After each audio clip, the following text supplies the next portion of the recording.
14장 읽겠습니다.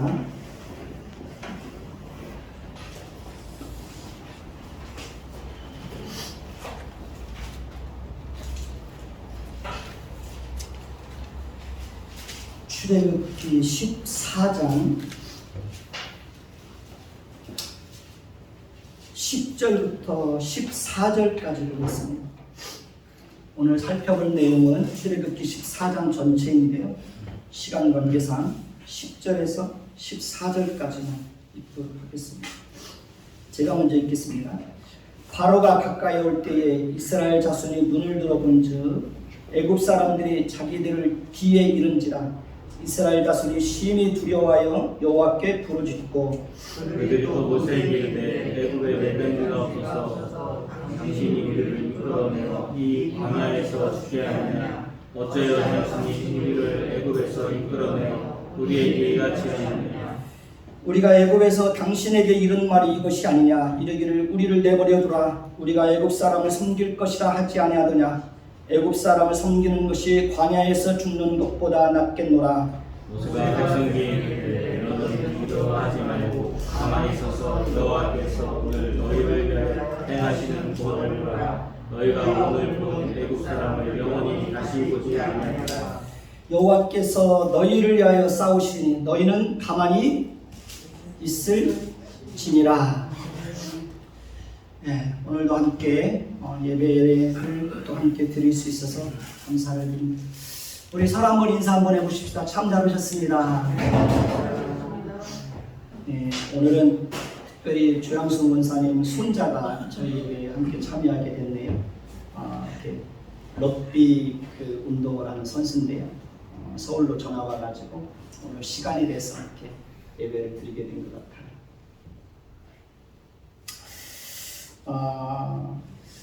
우리가 지난주에 살펴보았는데요.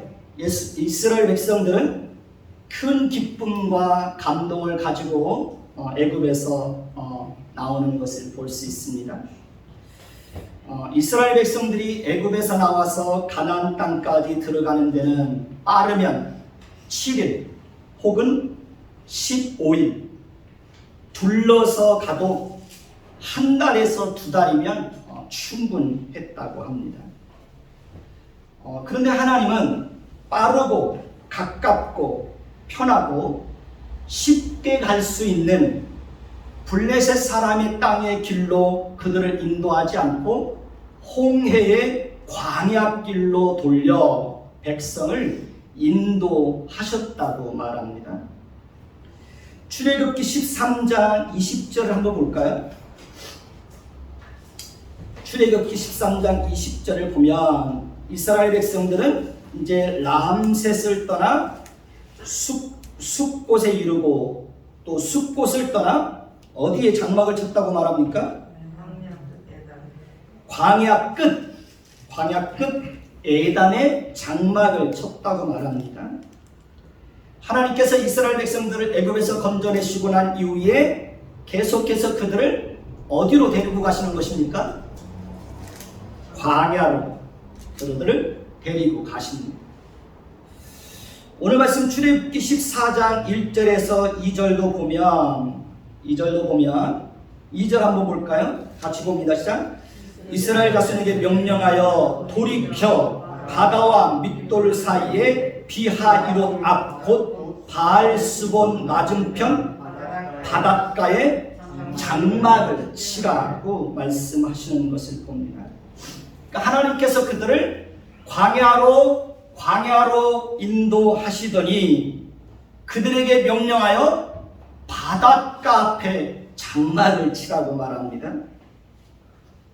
하나님께서 그들을 막다른 길로 그들을 인도하신 것입니다.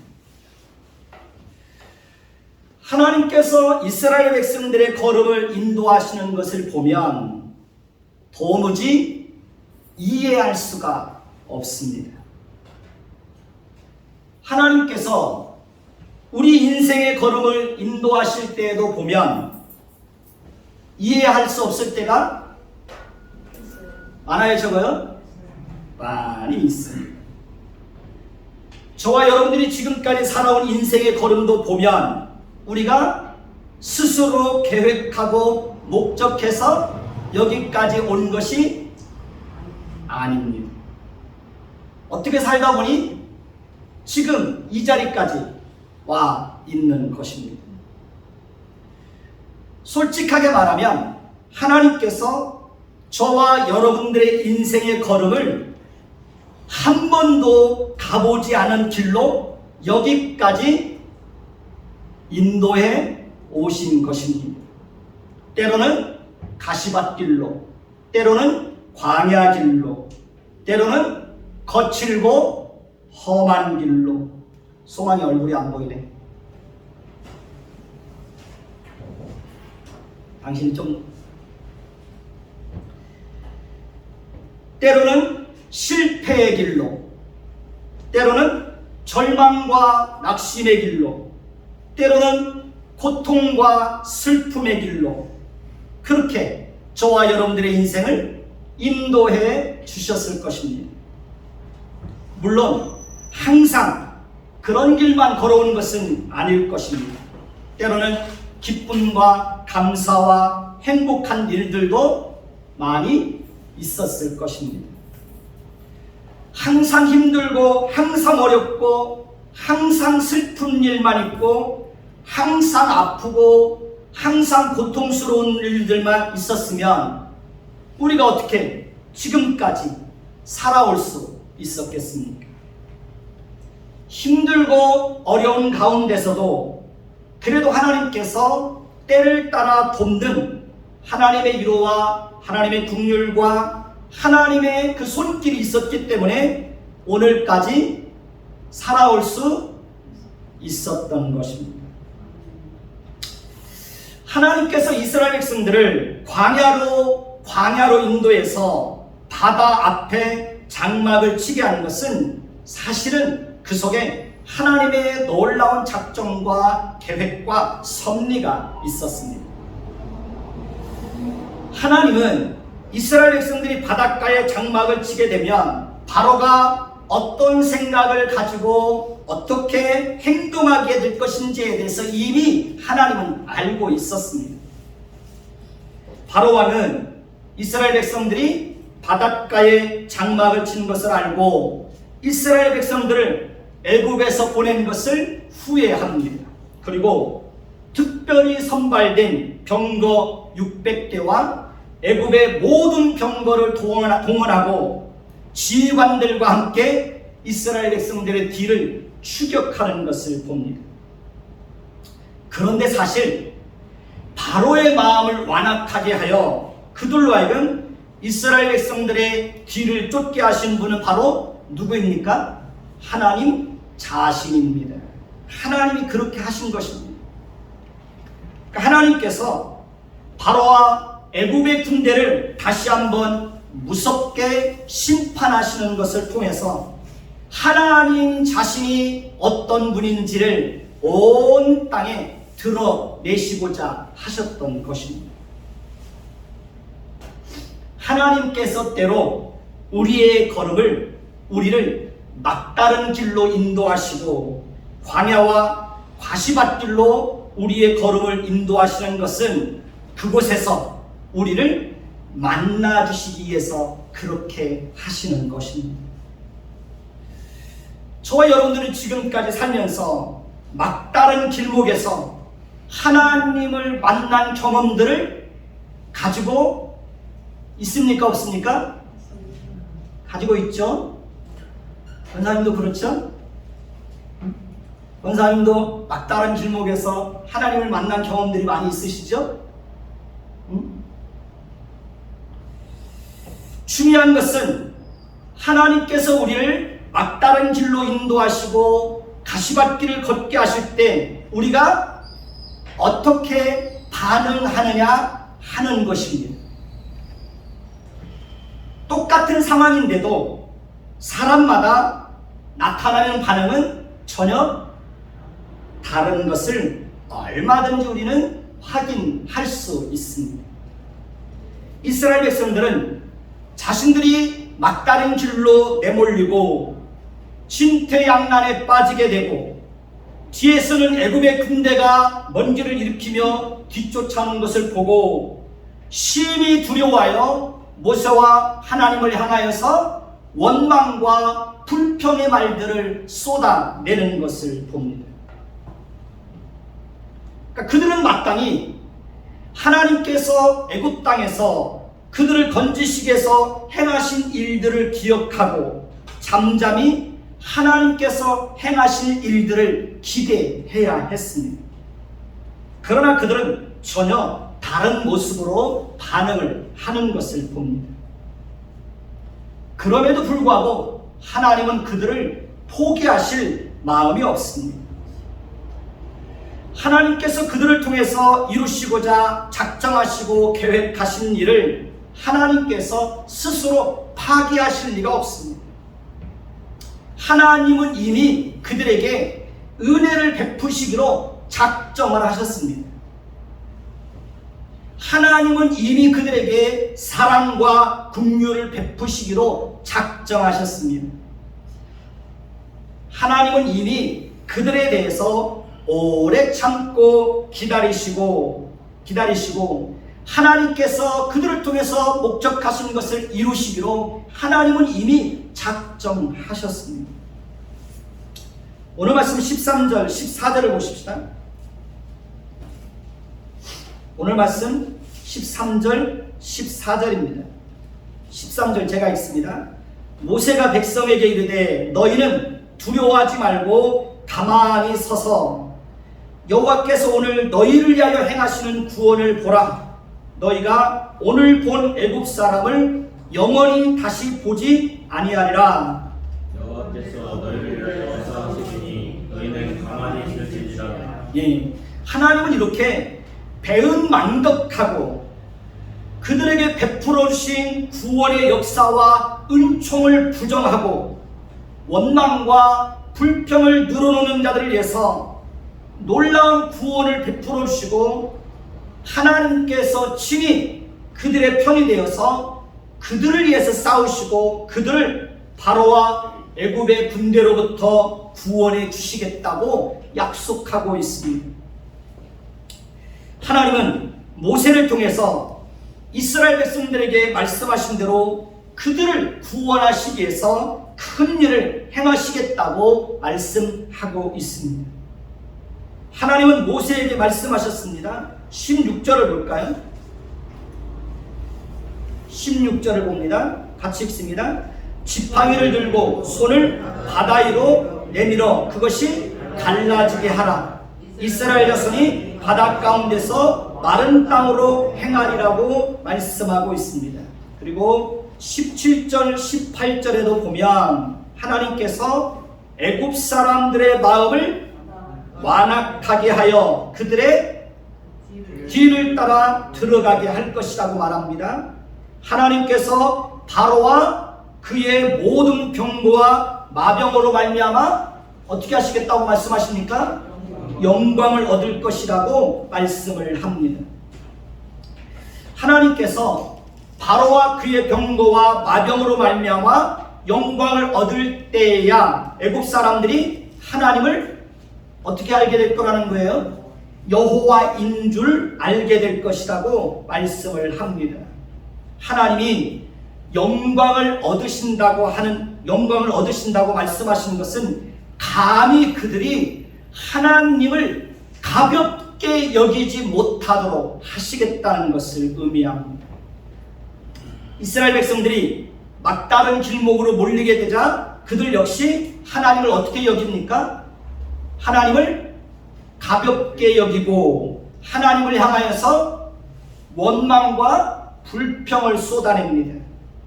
하나님께서 그들에게 베푸신 구원의 역사를 부정하는 말들을 서슴없이 내뱉습니다. 바로 역시 하나님께서 애굽 땅에 10가지 재앙을 내리는 것을 보면서도 아직도 하나님을 가볍게 여기고 마음을 돌이켜서 이스라엘의 길을 따르는 것을 봅니다. 우리가 하나님의 말씀에 불순종하는 것도 우리 마음속에 누구를 가볍게 여기는 마음이 있기 때문에 그렇습니까? 하나님을 가볍게 여기는 마음이 있기 때문에 그러는 것입니다. 우리가 하나님을 예배하는 것을 소홀히 하는 것도 우리 마음속에 어떤 마음이 있기 때문에 그렇습니까? 하나님을 가볍게 여기는 마음이 있기 때문에 그러는 것입니다. 우리는 하나님을 가볍게 여기면 됩니까? 안 됩니까? 하나님을 가볍게 여기면 안 됩니다. 우리는 하나님을 무겁게 여기고 하나님을 존중해야 합니다. 자식이 부모를 귀하고 무겁게 여기면 절대로 부모 앞에서 말과 행동을 함부로 하거나 가볍게 행동하지 못하는 것입니다. 그러니까 자식이 부모를 무겁게 여기지 않기 때문에 자식들이 부모 앞에서 말과 행동을 함부로 하게 되는 것입니다.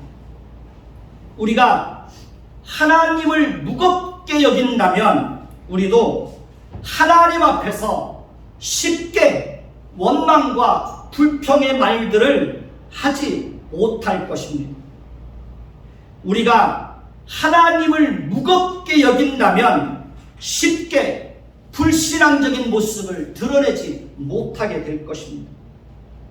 우리가 하나님을 무겁게 여긴다면, 하나님을 존중한다면 우리가 마땅히 하나님 앞에서 어떤 태도를 가지고 살아야 하는지에 대해서 분명하게 알 수 있을 것입니다. 하나님은 원망과 불평을 쏟아내는 그들을 위해서 놀라운 구원의 역사를 베푸시겠다고 말씀하신 대로 큰 일을 이루시기 위해서 구체적으로 행동하시는 것을 볼 수 있습니다. 19절을 보십시오.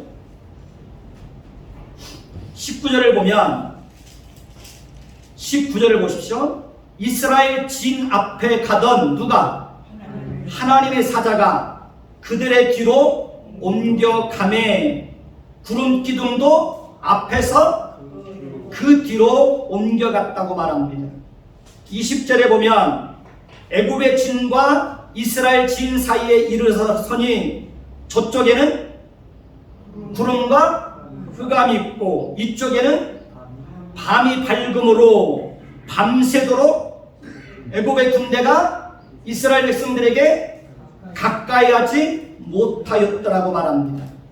21절을 보면 모세가 바다 위로 손을 내밀매 여호와께서 큰 동풍이 밤새도록 바닷물을 물러가게 하시니 물이 갈라져 바다가 마른 땅이 되었다고 말합니다. 바다에 길이 열린 것입니다.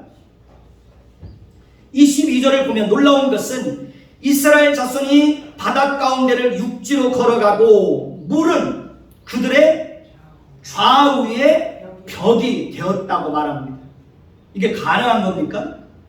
안 되죠. 불가능한 일이죠. 근데 그런 일들이 일어나고 있는 겁니다. 23절을 보면 애굽 사람과 바로의 말들, 병거들과 그 마병들이 다 그 뒤를 추격하여 어디로 들어갑니까? 바다 가운데로 들어갔다고 말하죠. 24절에 보면 새벽에 여호와께서 불과 구름 기둥 가운데서 애굽 군대를 보시고 애굽 군대를 어떻게 하십니까? 어지럽히게 하셨다고 말합니다. 25절을 보시면 그들의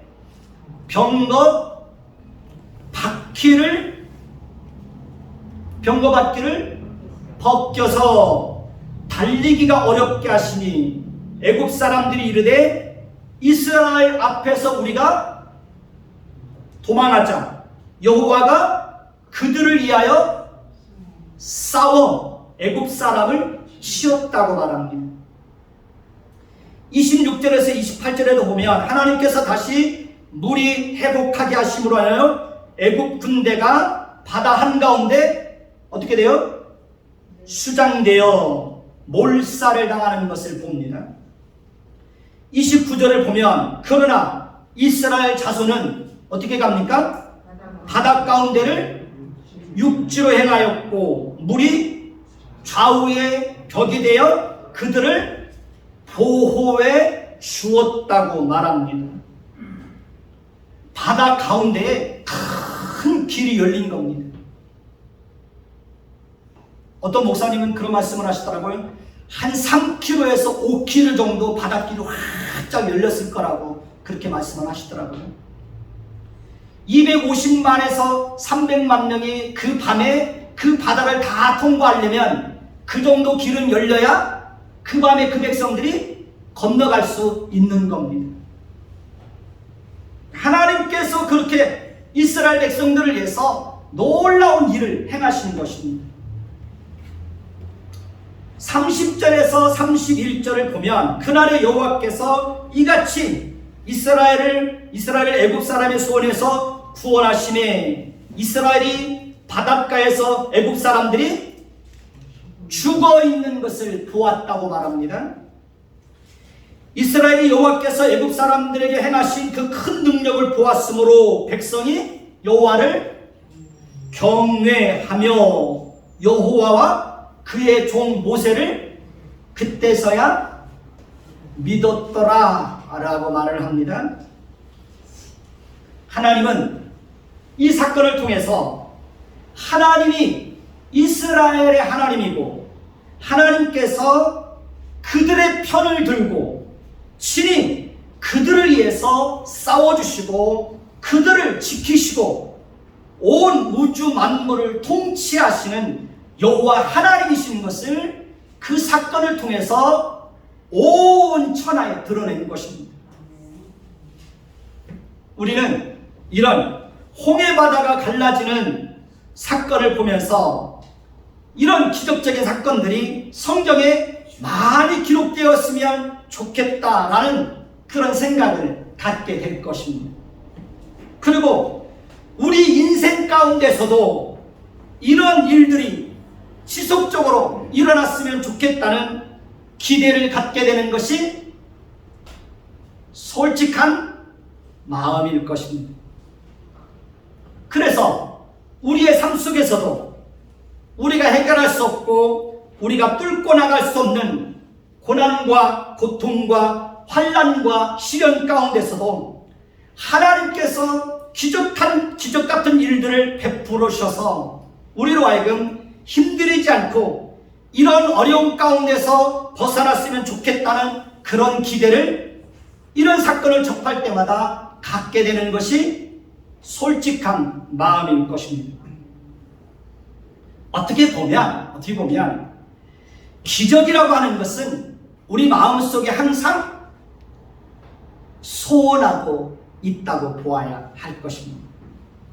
왜냐하면 우리가 할 수 없는 일들이 가능하게 되고 될 수 없는 일들이 되어지고 힘들이지 않고 원하는 것들을 손쉽게 받을 수 있는 것이 기적이라고 생각하기 때문에 그렇습니다. 출애굽 사건을 기적이라는 주제에 대입해서 생각해보면 이것만큼 쉬운 것이 없습니다. 그러니까 하나님께서 기적으로만 일하신다고 하면 하나님은 얼마든지 손쉽게 하나님께서 원하시는 것들을 다 이루실 수 있어요, 없어요? 다 이루실 수 있습니다. 그러니까 하나님께서 기적으로만 일하신다고 생각해 보면 하나님께서 굳이 바로와의 마음을 여러분 간파하게 하실 필요가 있을까요, 없을까요? 그러실 필요가 없습니다. 하나님께서 기적으로만 일하신다고 생각해 보면 하나님께서 굳이 애굽 땅에 10가지 재앙을 내릴 필요가 있을까요, 없을까요? 그럴 필요 없습니다. 하나님께서 단번에 바로와 애굽을 멸망시키고 이스라엘 백성들을 애굽에서 건져내실 수 있는 것입니다. 이스라엘 백성들이 애굽에서 나온 이후에도 블레셋 사람들을 진멸하고 쉽고 빠르고 안전하게 단 며칠만이라도 가나안 땅에 하나님께서 기적을 동원해서 들어가게 하실 수 있는 것입니다. 이스라엘 백성들이 가나안 땅에 들어갔을 때도 굳이 전쟁할 필요도 없고 하나님께서 그들을 다 진멸하여 손쉽게 기적을 동원해서 그 땅을 하나님이 차지하게 하실 수도 있는 것입니다. 그러니까 하나님께서 기적을 동원해서 일하시고자 하신다면 하나님은 얼마든지 하나님이 하시고자 하시는 일들을 손쉽게 행하실 수 있는 그런 분이십니다. 우리 마음속에도 솔직히 하나님에 대해서 이런 기대와 소망을 가지고 있는 것이 사실입니다. 저는 솔직히 매일같이 기적을 경험했으면 좋겠습니다. 저만 그렇습니까? 조양성 문사님 안 그러세요? 저보다 더 많아요. 전 매일 기적을 경험했으면 좋겠어요. 그래서 아무것도 걱정할 것도 없고 항상 평안하고 항상 건강하고 항상 행복했으면 좋겠습니다. 고민하고 갈등하고 낙심하고 힘들이지 않고 그렇게 살았으면 좋겠습니다. 기도하려고 눈만 감으면 하나님이 우리의 문제를 해결해 주시고, 걱정하려고 하면 하나님이 금방 찾아와서 걱정하지 마, 내가 해결해 줄게. 하나님이 이렇게 말씀해 주셨으면 좋겠습니다. 솔직히 하나님이 돈도 팍팍 주셨으면 좋겠습니다. 제가 우리 딸하고 통화하면 이런 얘기를 합니다. 기쁨아, 돈 필요하면 언제라도 아빠한테 얘기해. 아빠가 한국에 있는 모든 은행을 다 보내줄게. 루안다로 보내줄게. 한국은행도 보내주고 기업은행도 보내주고 우리은행도 보내주고 신한은행도 보내줄게. 돈 필요하면 얘기해. 돈도 없으면서 뻥치는 겁니다. 저는 솔직히 어느 때에는 하나님께서 저에게 그런 하나님이 되어주셨으면 좋겠다는 그런 생각을 가질 때가 있습니다. 그러나 우리가 잘 아는 대로 하나님은 우리에게 그렇게 하시지 않습니다. 그리고 하나님은 우리에게 항상 기적으로 일하시지 않습니다. 우리는 항상 하나님께서 기적을 동원해서 일하셨으면 좋겠는데 하나님은 그렇게 하지 않습니다. 여러분은 왜 하나님께서 기적으로만 일하시지 않는다고 생각을 하십니까? 여러분은 그 이유가 뭐라고 생각하십니까? 그 이유는 기적이 우리를 하나님의 진정한 백성으로 자라가게 하는데 별로 그렇게 큰 도움이 되지 않기 때문에 그러는 것입니다. 아이가 태어나고 자라서 학교에 가면 숙제는 누가 해야 됩니까? 숙제는 누가 해야 됩니까? 우리 아이들이 해야죠. 부모가 훌륭한 수학 선생님이라고 해서 아이가 고민하고 풀어야 될 어려운 수학 문제를 부모가 대신 풀어주면 그 아이는 어떻게 될까요? 그 아이는 바보가 될 것입니다. 아이의 어려운 문제들을 부모가 계속해서 해결해주면 우리 아이는 어떻게 될까요? 그야말로 바보가 될 겁니다. 우리 아이는 절대로 훌륭한 아이로 자라지 못하게 될 겁니다. 하나님께서 우리가 힘들어할 때마다 기적을 동원해서 해결해 주면 우리는 정말 바보가 될 것이고, 조금만 힘들어도 기적을 원하고 자신은 아무 노력도 하지 않으려고 할 것입니다. 우리가 원할 때마다 하나님께서 기적을 통해서 보상해주고 노력하지 않고 쉽게 무엇을 소유하게 되면 우리는 항상 어린아이처럼 자라지 않고 분별력도 하나님의 뜻을 아는 일에도 무지한 사람들이 되고 말 것입니다. 그리고 매일같이 기적을 베풀어서 우리의 문제를 해결해 주다가 곧 그 기적이 중단되면 우리 자신이, 그리고 그 기적이 중단되어서 우리 자신이 힘들어지게 되면 우리는 곧바로 돌변해서 하나님을 향하여서 원망과 불평을 쏟아내게 될 것입니다. 계속해서 기적이 공급되다가 기적이 중단돼서 우리가 어렵게 되면 우리는 금방 우리 속에 있는 그 부패한 본성들을 드러낼 것입니다. 그리고 하나님을 대적할 겁니다. 하나님께 싸움을 걸 겁니다. 그것이 바로 이스라엘 백성들의 모습들이었고 우리 자신들의 모습이었을 것입니다.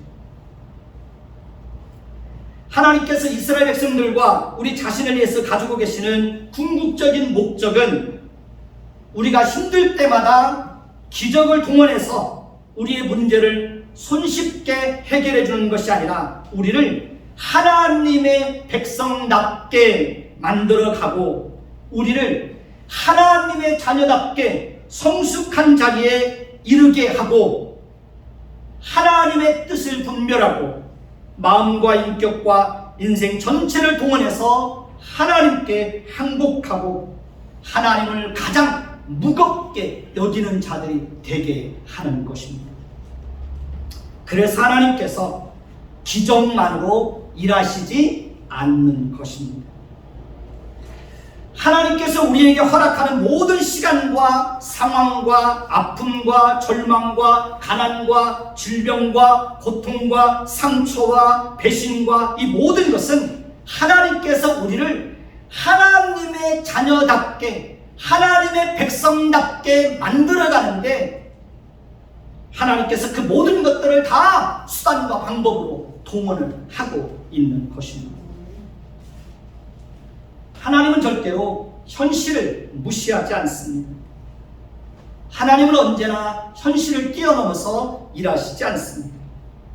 하나님은 저와 여러분들로 하여금 오랜 시간 동안 현실 속에서 참고 견디고 좌절하고 아파하고 몸부림치게 합니다. 현실 속에서 처절하게 아픔과 상처를 끌어안고 그 현실 속에서 싸우고 견디어내게 합니다. 저와 여러분은 지금까지 그런 인생을 살아왔을 것입니다. 물론 하나님께서 순간순간 우리에게 찾아와 주시고 우리를 위로해 주시고 어려움과 고통 속에서 건져주시고 우리의 병든 몸을 치료해 주시고 우리와 함께해 주셨을 것입니다. 여러분도 지금까지 살면서 하나님께서 베풀어 오신 많은 기적들을 경험했을 것입니다. 저와 여러분들이 스스로의 힘으로 도저히 풀어낼 수 없고 끊어낼 수 없고 빠져나올 수 없는 그런 절박한 상황 속에 있을 때 하나님께서 찾아와 주시고 고통 속에서 건져주시는 많은 일들을 행하시는 것을 여러분들은 기억하고 있을 것입니다. 그래서 지금은 어떻게 되었습니까?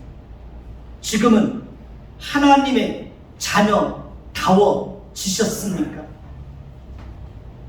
여러분들의 모습 속에 하나님의 백성다운 모습이 있습니까? 여러분들의 삶 속에 하나님의 성품을 풍성하게 드러내고 있습니까? 이제는 하나님의 뜻을 분별할 수 있는 그런 수준이 되었습니까? 하나님께서 무엇을 기뻐하시는지 이제는 아는 사람들이 되었습니까? 죄와 싸우되 피 흘리기까지 하면서 죄와 싸우고 있습니까? 하나님을 진심으로 사랑하고 있습니까? 하나님을 존귀히 여기고 있습니까? 이제는 기적이 없어도 변함없이 하나님을 신뢰하고 하나님을 성실하게 섬기고 있습니까?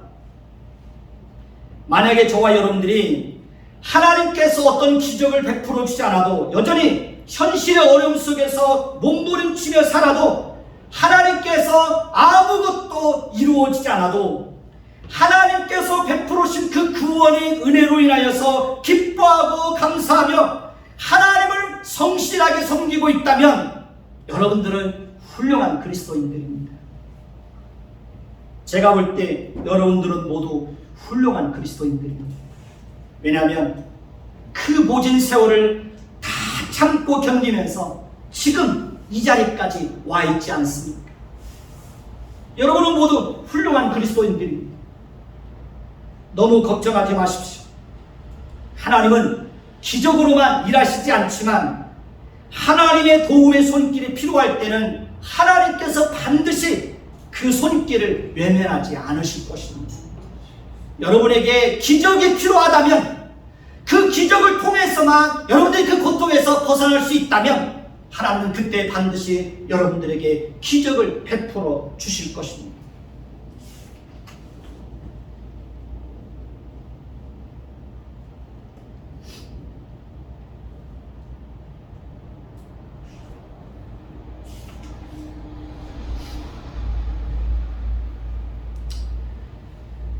하나님께서 그들에게 기적을 베풀어 주시는 것은 기적 자체에 목적이 있는 것이 아니라 그 기적을 통해서 하나님이 어떤 분인지를 알도록 하시기 위해서입니다.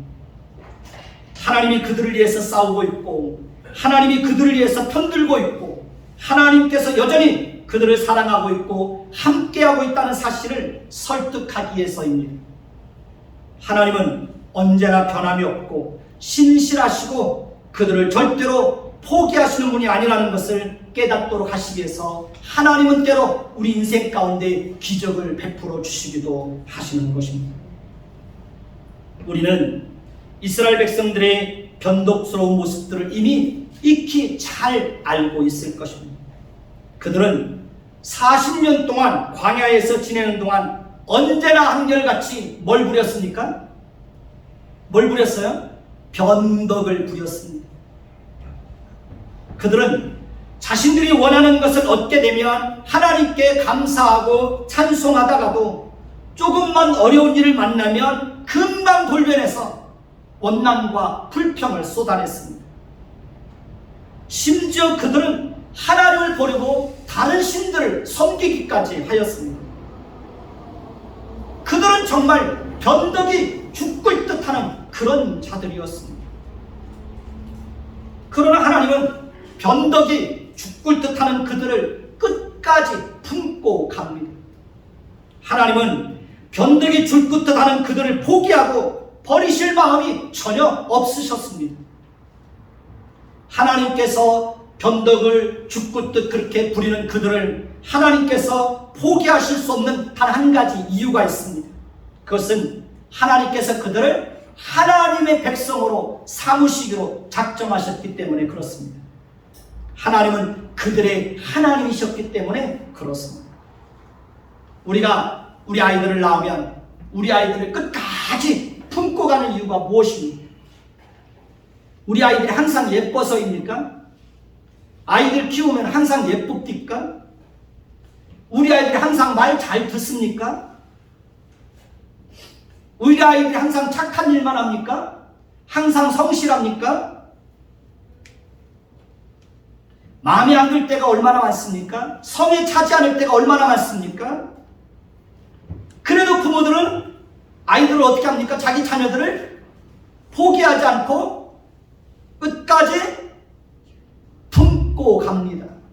끝까지 품습니다. 자녀이기 때문에.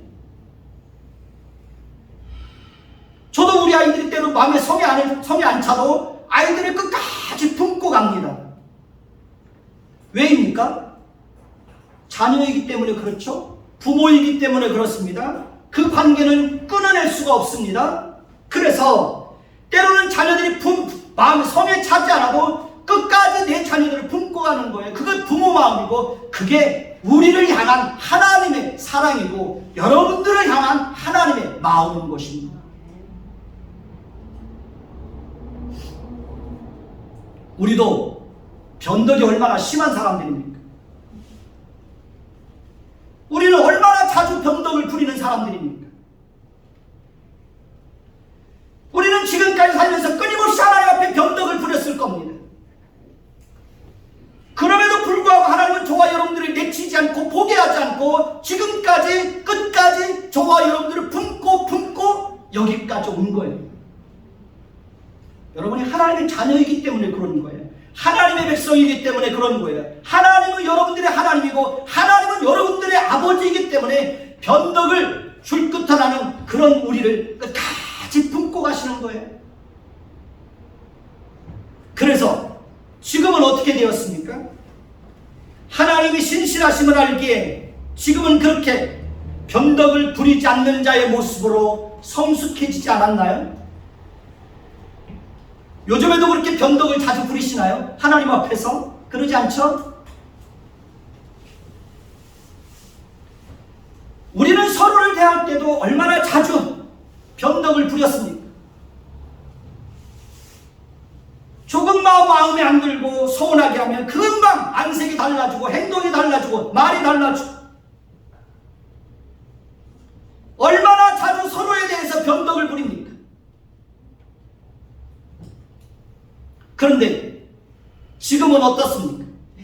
여전히 그렇게 변덕을 부리고 있습니까? 아니면 상대방이 변덕을 부려도 그렇게 자주 변덕을 부리지 않고 잘 참고 견디는 사람들이 되었습니까? 성숙하지 못한 사람들은 교회 안에서도 얼마나 변덕을 심하게 부리는지 모릅니다. 그래서 목사님들이 마음고생을 많이 합니다. 마음에 들면 교회 안 나오죠? 마음에 안 들면 교회 떠나죠?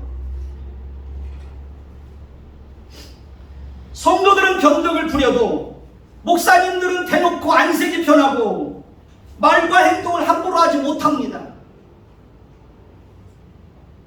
목사님들은 그렇게 변덕을 부리지 못합니다. 참고 또 참고, 참고 또 참고, 품고 또 품고, 품고. 그러다 보니까 목사도 어느새 성숙해져 있는 것입니다.